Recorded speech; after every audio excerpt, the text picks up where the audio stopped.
Sige, magbasa ka. Tanda-tanda. Ay, pangit. Wala bang ginseng panta ano ng ngipin? Oo, parang hindi naman ganun.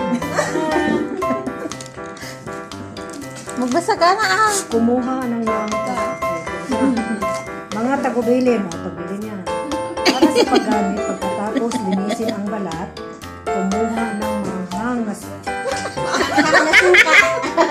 Kumuha ng nahangkot sa dami ng produkto ng iyong palad. Ilapat ito ng panti-panti. Panti-panti?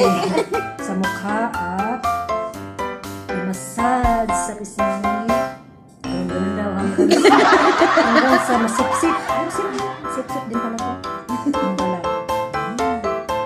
Oo, sige nga. Baka masipsip.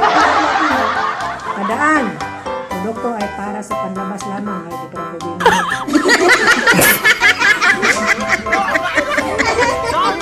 Sabi mo, inumin mo para sa Sabado. Pipili ka ulit. Yung luto. Ang labas na sa hindi pwede sa ng bahay.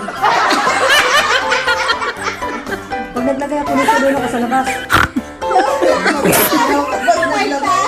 Doon ako sa labas mag-apply.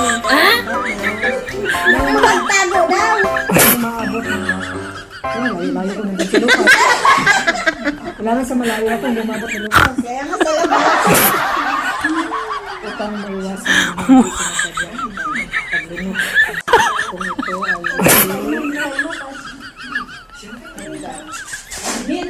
Oh, ano ka ba eh? Adeng. Ay, hindi. Kay Mauri yan. Arab, mag-imbak din. Kailangan pa din magkamakain ng tuyo. Mga kondisyon sa pag-imbak. Mag-imbak ng isang tuyo na lugar. Sa silid naman. Direktang sikat ng araw. Para hindi mga mo yung tuyo. Kailangan ng araw.